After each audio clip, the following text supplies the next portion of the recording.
restaurante. Já tá no... Mayra Andrade, pode botar depois, se você quiser. Já tá tranquilo já.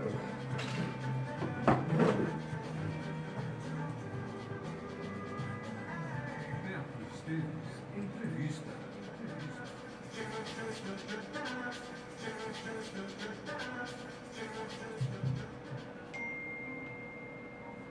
Então me matou. Esse é o da agora ou é o Esse passado? é o velho, né? Ele continua aqui ou não? É outro ali.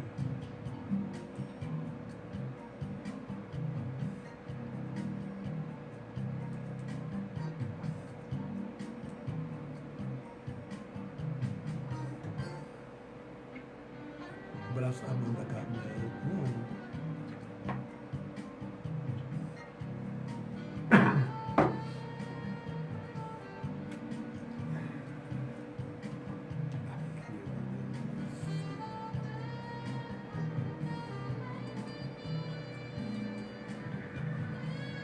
Ai, Carmela,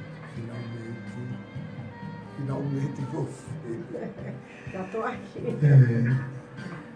Bem, senhor Wolf, são 11:02, essas fofocas da gente daqui de dentro é bem interessante, gente. É porque é um pouquinho complicado, às vezes, o nosso tripé de já colocar deu problema, né? Botar o celular. Deu problema, agora tivemos que arrumar. Quem ajeitou foi o Guimar. E tá aí, perfeito para vocês nos verem, né? Então, um abraço, bom dia para todos vocês. Bem, é um prazer a gente estar conversando com a professora Carmela, que é uma pessoa tão difícil de aparecer aqui no programa, né? Muito convite, muita correria que ela tem, né, no dia a dia. Eu acho que a Carmela esteve aqui assim, o ano passado, quando veio trazer o livro, né? Foi. Aquele livro, tem um tempão, mas quem é bom sempre volta, sempre retorna, né? Carmela, eu gostaria de saber de você o seguinte, por que Novembro Negro? Bom dia a todos os ouvintes, bom dia a todas as pessoas que estão ouvindo este programa. É com muito prazer que eu estou aqui, né, a convite de Beto, né, para a gente discutir um pouco, para apresentar um pouco qual é o significado do Novembro Negro, né? Então, assim, eu não vou me alongar muito para historicizar, né, a questão da escravidão no Brasil, porque senão ia demandar muito tempo, mas eu vou começar a partir da década de 80, quando da primeira ou da nossa última Constituição Federal, da Carta Magna, né, a partir de 1988, nós tivemos um artigo, o ADCT, e esse artigo, número 68, ele reconheceu as terras ocupadas pelos quilombolas. Então, não é que a partir de 1988, a gente sabe que desde a escravidão, desde a abolição, no pós-abolição, houve vários tipos de resistência para mostrar que no Brasil não existe uma igualdade racial. Mas a partir da Carta Magna de 1988, isso ficou mais evidente porque foi o reconhecimento das comunidades quilombolas. E eu costumo dizer o seguinte, que o reconhecimento das comunidades quilombolas foi um tiro no pé. Por quê? Porque se achava que existiam 10, 20 comunidades quilombolas. E hoje, pelo site da Fundação Cultural Palmares, nós temos, em média, né, foram reconhecidas cerca de 3.400 comunidades quilombolas no Brasil. Então, o estado que tem o maior número de comunidades quilombolas é os estados Bahia, Maranhão e Minas Gerais. Então, a partir daí, há toda uma movimentação para se reconhecer e se perceber que não existe uma igualdade racial no Brasil. Se a gente for ver os dados estatísticos, a gente vai perceber o número de pessoas que passam privações no Brasil. A grande maioria é formada por quem? Por negros. A maioria das pessoas que vivem nas favelas, que não tem qualidade de vida, que sofrem com as questões da saúde, que sofrem com as questões da educação, são negros, né? Então, e o Brasil, a gente sabe que 60% da população, 60% a 70% da população, ela é formada, deixa eu desligar aqui, por negros, né? Então, e a Bahia, 80%. Então, toda essa movimentação vai ser a partir de 80, a gente chega à década de 90, quando essas comunidades quilombolas fazem um congresso e há o reconhecimento de algumas comunidades, as primeiras comunidades quilombolas, que data de 1992, que foram as comunidades quilombolas localizadas em Bom Jesus da Lapa, porque existia já um conflito de terras, né, nessa região, na região do Rio das Antas. E a partir daí, há toda essa movimentação para se reconhecer, né, e a reparação, que é uma das questões das cotas raciais. Então, eu vou dar um pulo para 2003, quando, no governo Lula, né, ele instituiu a Lei 10.639, que essa lei, ela obrigou, né, que as escolas de todos os níveis, né, até a universidade, discutisse, trabalhasse com a história e cultura afro-brasileira, né? E nesse mesmo decreto que o presidente Lula assinou, né, ele instituiu, né, o 20 de novembro, que é a data do nascimento de Zumbi dos Palmares, né, que foi assassinado em 1697, há, né, quase 400 anos, né, 300 e poucos anos, 300 e poucos, né? E foi um grande lutador, né? E foi um grande lutador. E assim, o que eu sempre defendo é que o Quilombo dos Palmares, ele teve um significado muito forte para a história do negro no Brasil, para a nossa história. Porque foram 100 anos de luta, então precisou, né, várias expedições militares para acabar com o Quilombo dos Palmares. E foram 100 anos de luta, mas isso não significa que, acabando com o Quilombo dos Palmares, acabou com a resistência negra, né? Não, a todo momento, desde os Quilombos dos Palmares e posteriormente, os escravizados, eles estavam lutando pela sua liberdade, de diferentes formas, seja fugindo, seja quebrando as ferramentas dos seus senhores, seja fazendo corpo mole, como... Então era na fuga que eles formavam o quilombo. Os quilombos. Né? É assim, não só na fuga. Os quilombos, eles têm várias trajetórias. Também, os libertos também já formavam seu grupo. Seu grupo, né? assim. A história dos quilombos são várias histórias. Foi através a formação, né, do que se fala dos quilombos hoje, os contemporâneos.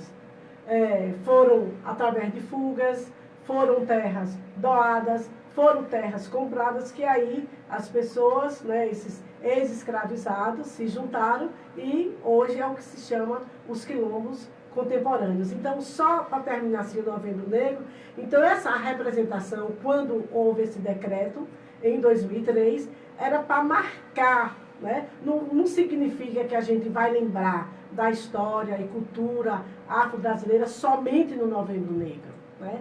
E uma questão que a gente tem que falar e pensar e refletir é que nós somos negros. Por muito tempo isso ficou o quê? Engavetado, ficou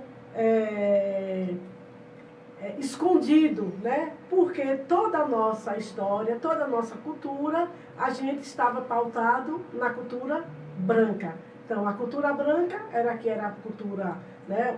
Os traços físicos brancos é que eram bonitos, né? O cabelo liso, o cabelo do negro era o cabelo ruim, né? Que era o que a gente colocava, porque essa influência, né, muito forte da cultura branca. Com certeza. Carmélia, aqui tem César Pereira, que está nos ouvindo lá de Serra Talhada. César, um bom dia bem gostoso para você. Inclusive, lá em Serra Talhada tem uma capela, a Capela Nossa Senhora do Rosário dos Pretos, que é linda, que eles construíram na parte baixa. Ela é de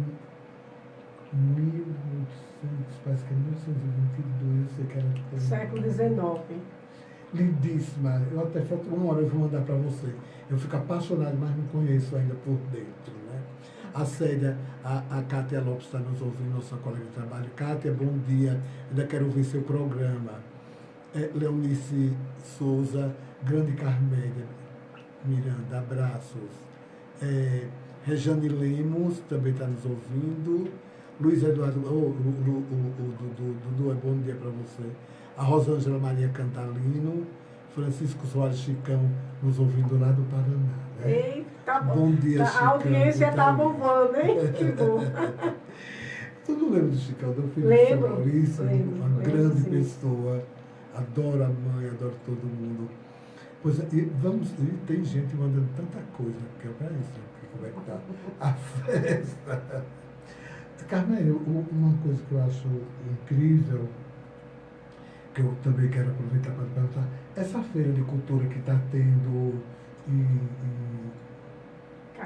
Cachoeira de São Félix, exatamente, ela é pautada no negro, ela tem alguma coisa a ver com o negro, ou ela é uma feira colocada nesse período simplesmente porque colocaram? É a Flica, né? Que é a feira literária, que ela teve início em Paraty, né? E tem sempre em julho, onde reúne, né, vários escritores, né, da atualidade.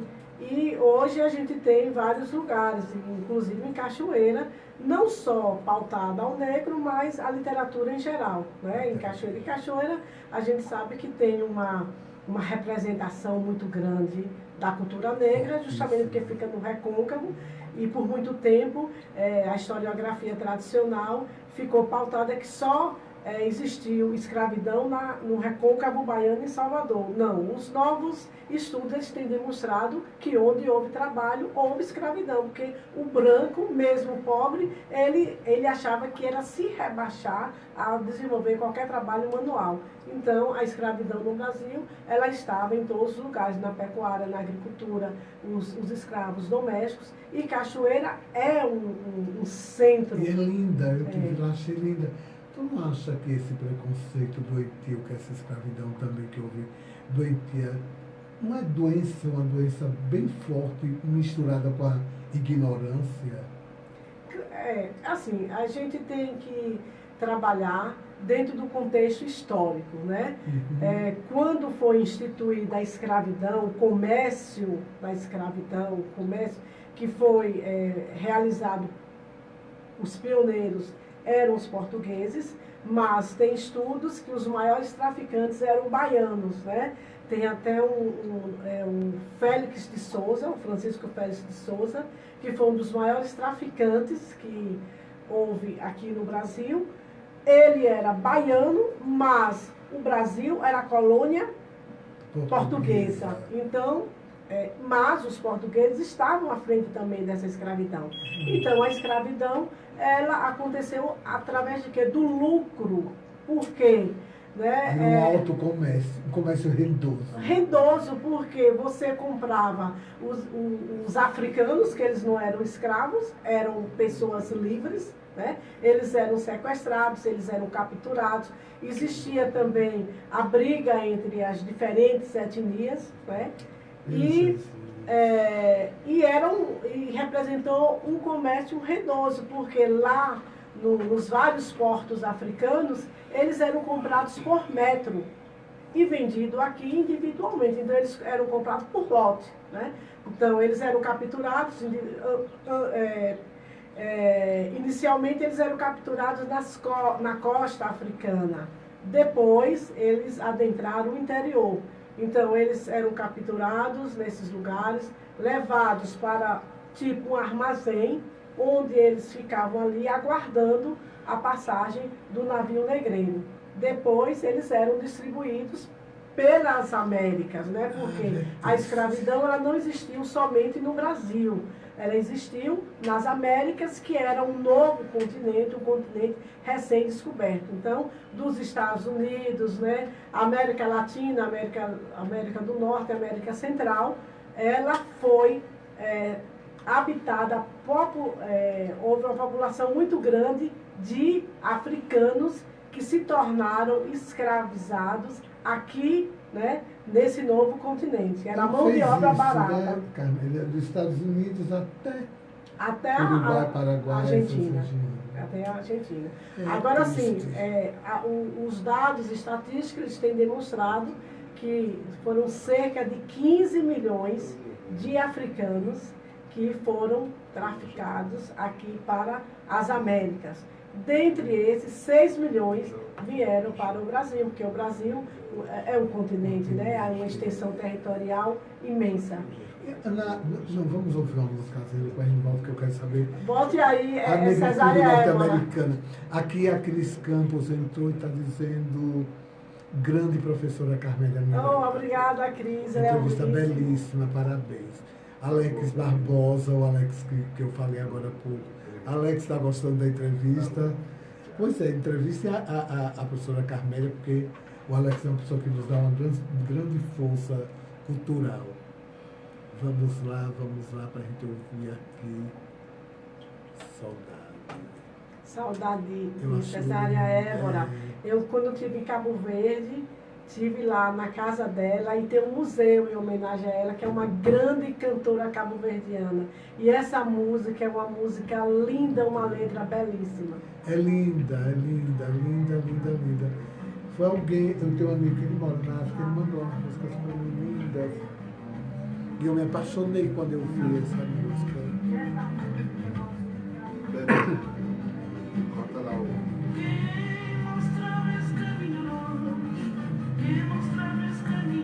Sei não. Corta o Facebook. Pode tirar. Pode ficar assim. Como é que eu faço? Pode tirar agora. Aqui. Depois coloca de novo para não atrapalhar. Ah, Carmélia, como é o nome da outra que tu falou? Maíra ou Maíra Andrade.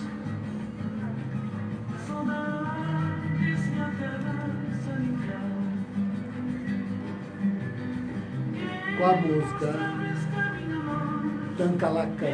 Tancalacatã, Colos, Afeto, Não, Manga. pode falar. Eu não estou lembrando. Deixa eu ver aqui. Maíra Andrade.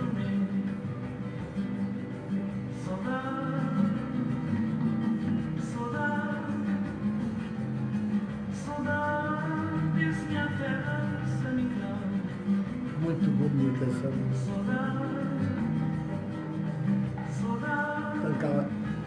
Tancalacatã, só que nome da música. Eu tenho um bocado de nome de música africana, mas Se vou esquecer, não tá esquecer. Até dia que vou voltar. Se vou esquecer, não tá Calapacatã. Se vou esquecer, não tá Pode ser esse afeto também. até dia que vou velho que eu voltar. vou botar. Saudade, saudade. Essa entrevista é gravada, Alberto? Ah, depois passa para mim, por favor. Ela fica aí no No Face. Face. Ah, pronto. Tá transmitindo aí. Hã? Tá transmitindo aí. Tá ao vivo lá. Bicho, pior que as músicas vão ser cortadas da entrevista. Eu devia ter feito um ou outro. No... Cara do. Ela é cortada. Do hora do Santos lá. Por causa das músicas. Eu devia ter botado no YouTube. Direto no YouTube. Esqueci.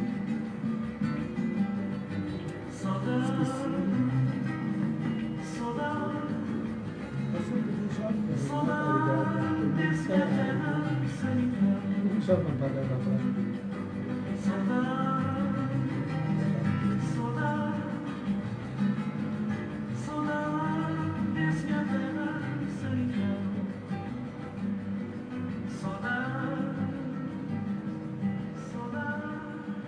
Belíssimo.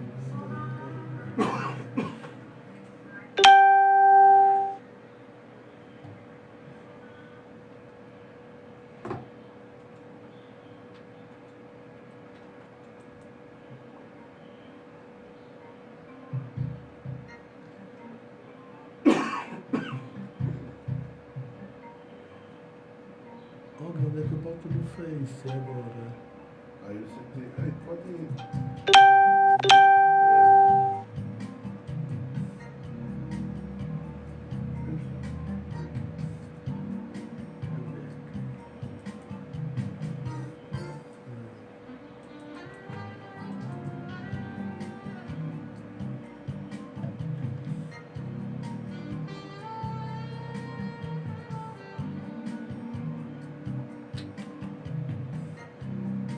Tô achando muito no Face.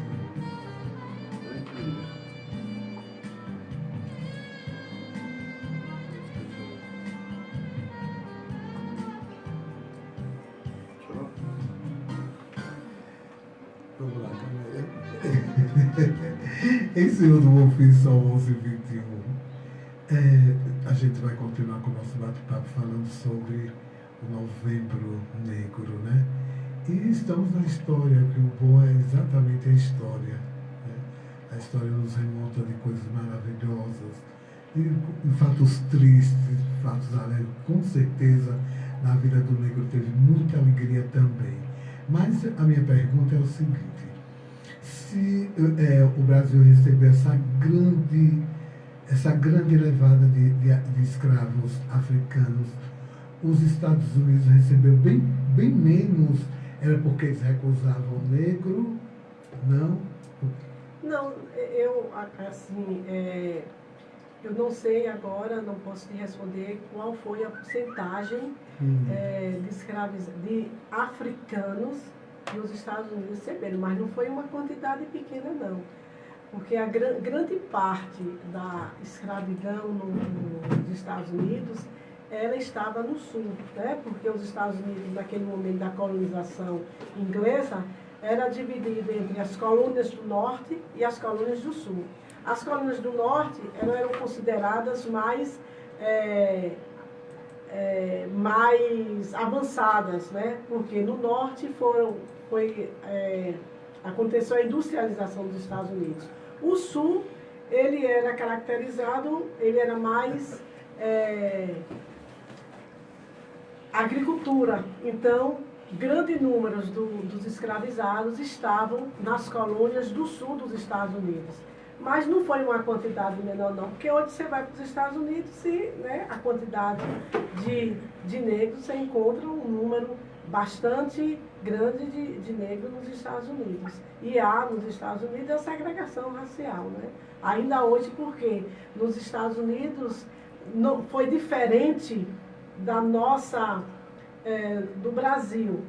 Primeiro, o Brasil, como os países da América que hoje compõem os países da América Latina, se constituíram de exploração, era forma de exploração.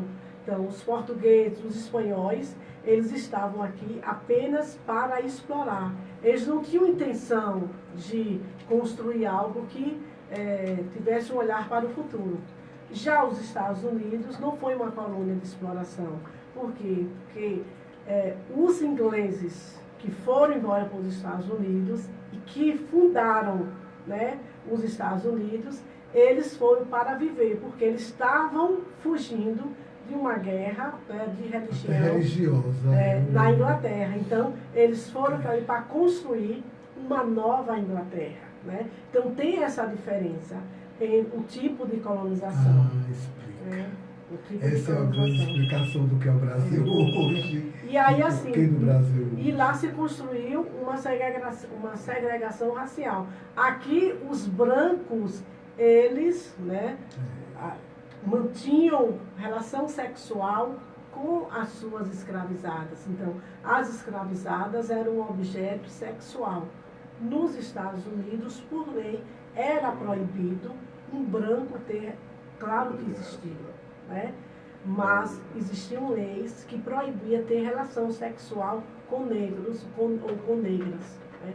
E nos Estados Unidos, até hoje, a gente vê essa segregação racial. Então, bairros de negros, bairros de brancos, bairros de imigrantes italianos, imigrantes, né, de diferentes nacionalidades. É incrível isso tudo, viu?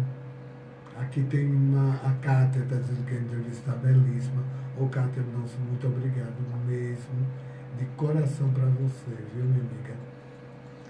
Carmela, é uma outra questão, né? Uma outra questão que eu acho bem interessante, é porque você vê vários tipos de negros, né? Você vê aquela curta, aquela magrinha alta. Aquilo tudo é de diferentes países africanos. Porque quando fala continente africano, a gente pensa que é um bolo só, né? Assim. E não é. Aí eu fico, nas minhas viagens, por exemplo, eu olho a negra carioca, ela é belíssima, né? Ela é linda. A negra baiana também é belíssima, de Salvador. E são magrinhas, parecendo umas bonequinhas. Elas parecem umas bonequinhas, né? Eu costumo dizer assim que a África ela foi invadida em vários momentos, né? Então, assim, quando a gente fala em África, a gente esquece que é um continente formado por 54 países, com diferentes culturas e diferentes histórias. Então, a gente às vezes esquece, o Egito está na África, e o Egito é o berço da humanidade, né? E também a gente esquece que o primeiro homem, né, as pesquisas mostram, bem que já tem outras pesquisas, mas as últimas pesquisas mostram que o homem, o Homo sapiens, nós, humanos, surgimos na África. Da África, ele foi para os outros lugares do mundo. Então, aí voltando, o Egito, que está lá, né, no leste, né, lá naquela pontinha lá, já próximo à Ásia, ele é um país africano. O Marrocos, que tem uma cultura muçulmana, né, o Islã fortíssimo, a Tunísia, também está na África. Então, assim, a gente vê também que a África é um continente com diferentes culturas e diferentes histórias. Então, se tem diferentes culturas e diferentes histórias, as características físicas também são diferenciadas. Aí então, tem as pessoas mais magras, as pessoas mais gordas, as pessoas mais altas. E quando, né, a África, a última invasão da África, eu digo invasão porque quando houve o Congresso de Berlim, né, no final do século XIX, os europeus dividiram a África entre si. Porque naquele momento, no mundo, a Europa estava passando pela Revolução Industrial. E a Revolução Industrial, ela precisava de mão de obra barata e de matéria-prima. Então, o que foi que eles fizeram? Dividiram a África entre si. Então, uma parte ficou para a Inglaterra, uma parte ficou para a França, uma parte ficou para Portugal, e assim a África foi dividida, não respeitando as diferenças culturais. Então, naquele quintal ali, que foi, exemplo, foi dividido, mas ali era a mesma etnia que vivia, né? As pessoas tinham os mesmos costumes, as pessoas falavam as mesmas línguas, mas não foi respeitado, essas diferenças chegava ali, culturais. já criava o seu dom, né? O seu dono dividia as partes e ali eles incorporavam a sua cultura, não respeitando a cultura. O que foi o que aconteceu com os nossos indígenas? Não se respeitou a cultura. Primeiro, dizia que os nossos indígenas eram incivilizados. Civilizados eram os europeus, né? Eles que se achavam civilizados. E eram eles que vinham trazendo tudo que não prestava para a gente. Exatamente, as doenças, tudo, né? Não é fácil mesmo. Pois é, professor, vamos ouvir. Não sei se eu consegui colocar música. Eu queria ver. Não.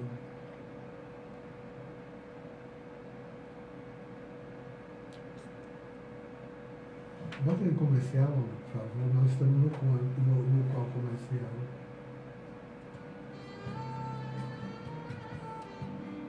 O Laboratório Maria das Graças está há 30 anos oferecendo serviço de análise laboratorial com eficiência e qualidade suprema, trabalhando sempre de forma humanizada para a melhor comunidade dos seus clientes e parceiros. O Laboratório Maria das Graças Já compartilharam. equipe altamente Já. capacitada e aparelhos de última geração para Leonice proporcionar Souza. diagnósticos precisos e extremamente confiáveis. confiáveis. O Laboratório Maria das Graças realiza exames de Posso ir aqui no hematologia, YouTube? bioquímica, imunologia, hormônios, Deixa eu ver se eu acho a música que a biópsia, Carmen falou. DNA e aceita diversos convênios como Bradesco, Amil, Cassi, Sul América, Cap Saúde, Como é Mayra? Mayra Andrade. O Laboratório Maria das Graças está situado na Rua Barão do Colegipe, Centro, Senhor do Bonfim, com filial no bairro Casas Populares e unidade de atendimento na Praça João Alves, Centro, em Andorinha.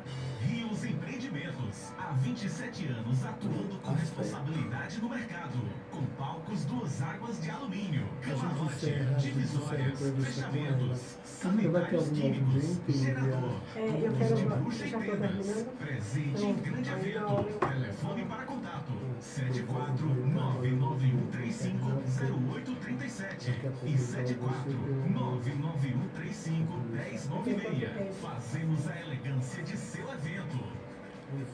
A Policlínica realiza diariamente mamografia digital e densitometria óssea com laudo em 24 horas e conta também com uma equipe de médicos que oferece a você, paciente, um atendimento diferenciado. São várias especialidades: pediatria, otorrinolaringologia, dermatologia, medicina do trabalho, neurologia, laboratório de análises clínicas, vacinas especiais e lentes de contato. Agende sua consulta pelos telefones 3541-1571-4304 ou 1167. A Policlínica agradece a sua preferência.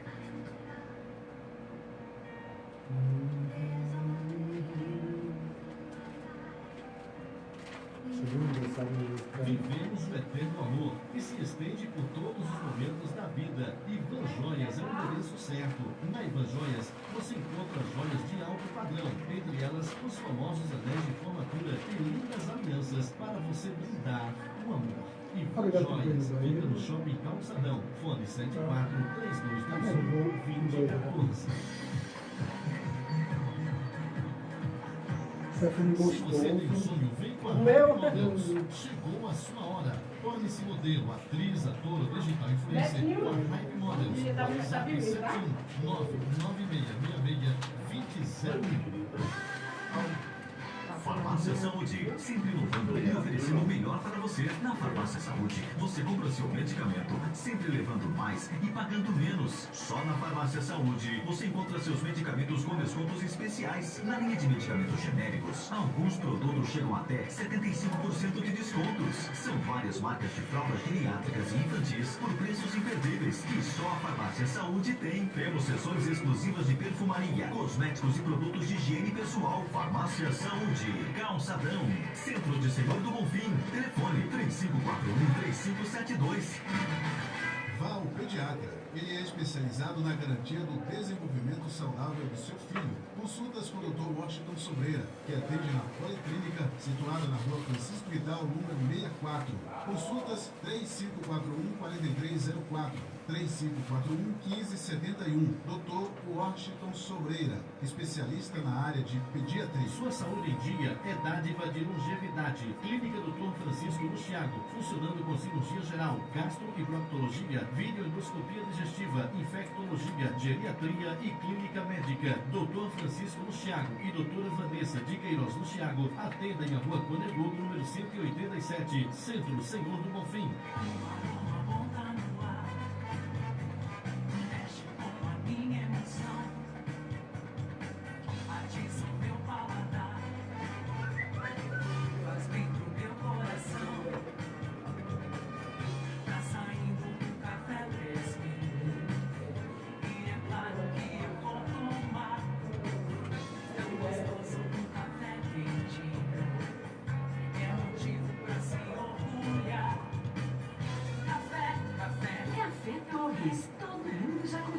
Esse tem selo de pureza ABIC. Ana Cosméticos e Ana Esmalteria, o shopping da beleza de Bonfim região. Cosméticos nacionais importados, maquiagens, secadores, pranchas, máquina de corte, esterilizador de escovas, móveis para salão de beleza e clínica de estética. Atendemos a Rua Manuel Teixeira, número 80, Centro de Senhor do Bonfim. Fone 3541-5915.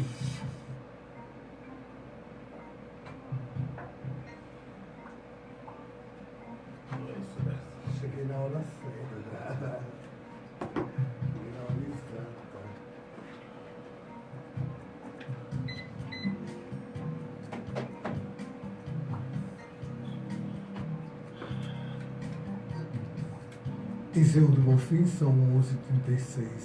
E a gente vai continuar batendo aquele papo com a professora Carmélia. E vamos querer saber o que é que tem reservado para o Novembro Negro de 2019, uma data que já era comemorada, Carmélia. Sim, já, né? já tem. Mas era um tanto fechada, porque, assim, a abertura era grande, ou era um tanto reservada, no caso? Não, nossas atividades, o Novembro Negro, do Campo 7, nós fizemos, hoje nós criamos, o ano passado, o Laboratório de História e Cultura Afro-Brasileira e Currículo Marinha Rodrigues, né, que é o LAAFRO. E Marinha Rodrigues, que é homenagem à fundadora da comunidade quilombola de Tijuaçu. E nesse laboratório a gente tem desenvolvido várias atividades durante todo o ano, né? Não só no Novembro Negro, mas mensalmente a gente tem reuniões e sempre a gente tem atividades, oficinas nas escolas, curso de formação para os professores dentro da Lei 10.639, né? Nós fechamos um curso que durou 2 anos, para um curso de formação para os professores do município de Senhor do Bonfim. Esse curso aconteceu em 2017 e 2018. E nesse curso a gente fez atividades teóricas e práticas. Então, teóricas, cada mês a gente trazia um pesquisador, né, dentro dessa temática, e aí a gente discutia uma forma de conscientizar, né, da necessidade da gente estar trabalhando, discutindo sobre nossa história, né? E o laboratório, além, né, dessas atividades, no ano de 2019, nós discutimos textos, fizemos oficinas sobre feminismo negro, né? Várias autoras negras nós discutimos, né, e refletimos. E aí, a partir de agosto, nós programamos o Novembro Negro. Então, em 2018, a gente teve o primeiro Novembro Negro do Campo 7, o NEB, Senhor do Bonfim, que a gente teve várias atividades, né, desde outubro e finalizamos no mês de novembro. E para este ano, nós já começamos as atividades do Novembro Negro. No dia 30 de outubro, nós tivemos uma roda de conversa com alunos e professores de Tijuaçu, discutindo sobre a referida temática, sobre a história e cultura afro-brasileira e sobre a saúde da população negra. Então, no dia 30 de novembro, ele foi pautado dentro dessa temática, porque no dia 27 comemora a saúde da população negra. Então, a gente teve atividades em Tijuaçu e tivemos uma mesa redonda à tarde no auditório, né? E essa mesa redonda foi composta por mim e pela professora Edna Araújo, que é doutora em saúde coletiva e professora titular da UFES, né? Agora, dia 19 a 21, nós teremos várias atividades, né, com pesquisadores de Salvador, pesquisadores aqui da região. Então, a gente vai ter uma abertura com o professor Juvenal de Carvalho, que é o professor da Universidade Federal do Recôncavo Baiano. Ele que vai fazer a mesa de abertura. No dia 20, nós teremos uma programação extensa, com GT, com minicurso e, à noite, uma mesa redonda que vai discutir sobre as várias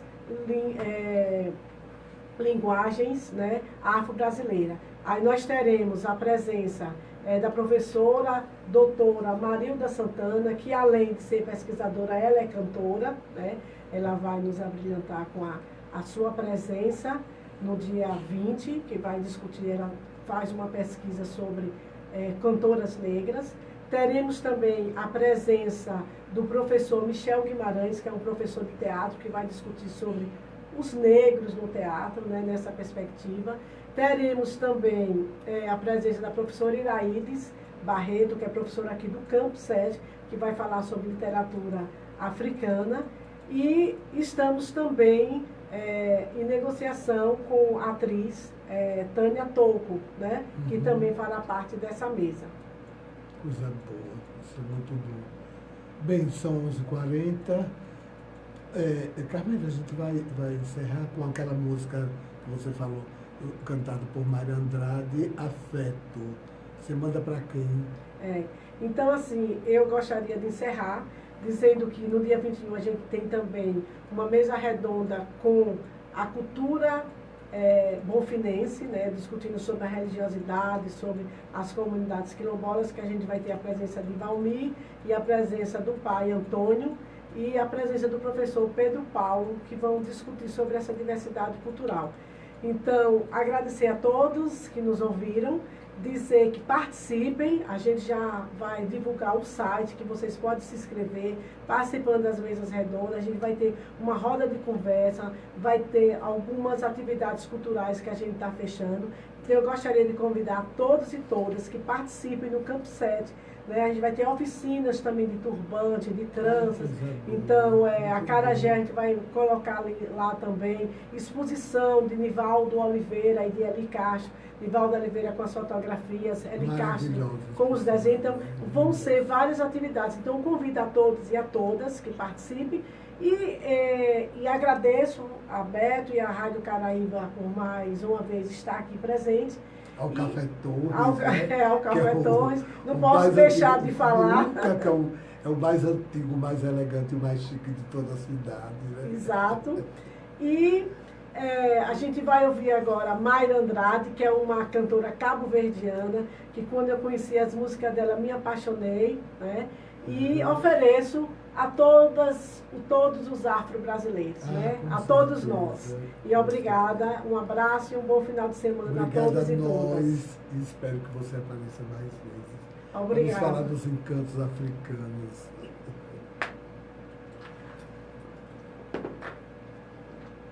Deixa eu parece que eu estou branco.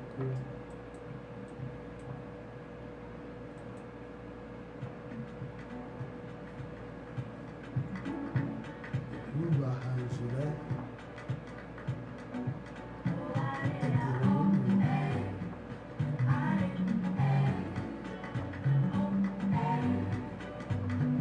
Eu vou ter a fé. Eu vou vir lá em casa quando chegar. Obrigado. Deixa eu ligar aqui para ver salvar.